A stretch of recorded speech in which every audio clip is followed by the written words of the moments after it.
What is up, everybody? It is Rohit with Freedom Flow Empire today, and today I'm going to be talking about one of the most important concepts when it comes to sales, and it's nothing to do with the script, has nothing to do with what you really say, but really your mindset and the actions you take during sales.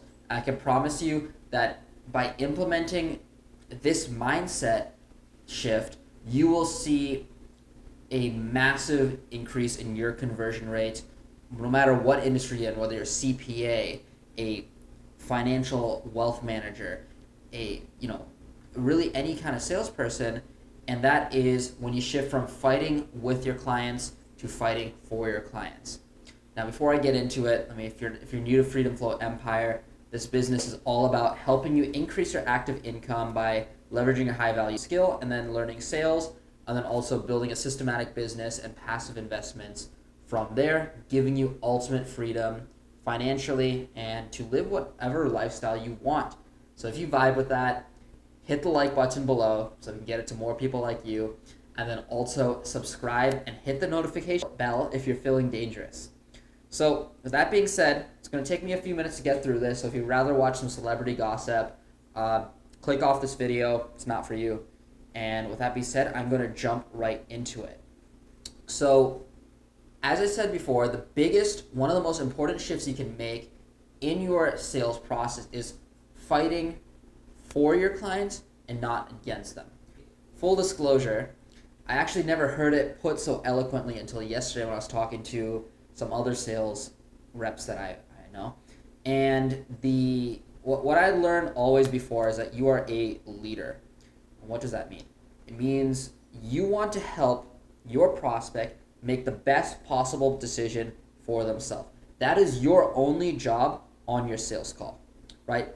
This means first helping them find clarity with your sales process, clarity on what it is that they want, what problems they are facing, and what the best possible path is for them to overcome it, right? This means going deep, right? What are the biggest problems in their life? For the last few years, my main job has been selling marketing consulting services for small businesses. And, really most of them want the same thing, right? Most of them want to grow their business and make more money. When I say find the biggest problems in their life, most of the time when I'm doing these calls with these business owners, they're talking to me about how they want to, for example, help their mother take her dream vacation, the vacation to Hawaii that she's been dreaming about her whole life, but has never been able to do it, and she's 68 years old. Helping their parents retire. Some of them, it's very family oriented. Other people want to live a more free lifestyle and not be tied down to one location. They want to systematize their business. Other people want to, find a new house. The point is, what is their biggest problem? What is their biggest pain point, and helping them find clarity on what the best solution is to solve that, right? It is not your prospects' jobs to know how to make proper decisions. It is your job to help them make the best decision for them. And sometimes it's the best thing you can do. Sometimes it is good to literally coach them on the call and be like, hey, is it okay if I give you some advice here? Because you seem a little confused, you seem a little nervous, and I'm here to help, right? Always remind them. And they might be a little wary when you talk to them very directly and you make it known, and they know that you are there in their best interest. They will be receptive, and many times this is how you push the conversation forward to the best possible solution for both of you. So that is the first pillar on what it means to fighting for a client, not against them, is helping them make the best decision for them. Like if you're a financial manager and they're not growing their money, if their money is just in the bank and they're losing money to inflation, it is their best interest to invest the money and get a higher return, so actually growing their nest egg. So that's number one. The second part of this goes into understanding that what they want is usually outside of their comfort zone.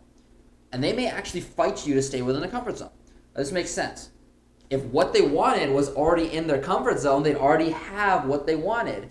So sometimes it is your job as a salesperson to guide them carefully outside of that comfort zone. And they may be very scared to jump on that new policy, to trust you with their money, their taxes. And that's kind of fair because they may not know you or your firm as well. And they may be very hesitant to do so. And again, once again, it is up to you to really listen to them and understand what it is they're really saying by asking the right questions, by probing, understand what their real goals are, and then helping them see that you are the best solution, if you are, for that problem. And when you do that, that is when you will start to close more deals and have a better business overall. And lastly, and this is the most important, is in fighting for your client and not against them, is understanding that what they do is a reflection of themselves and not a reflection of you. It is very, very difficult as a salesperson when someone gets kind of lippy with you and they kind of actually start arguing back and fighting you and really, really getting defensive and frustrated and even angry. I've been actually yelled at on sales calls many, many times. I've been cussed out.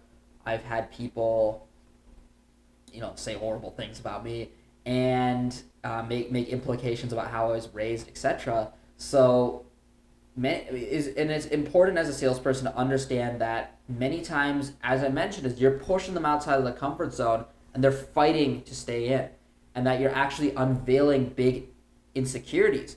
When they're trusting you, when you're asking them to trust you with their money or trust you with their appearance, many times they've been betrayed before. And that's what's coming up. And it's up to you to stay solid and help them through it. Many times when people say, they might say, I don't have the money.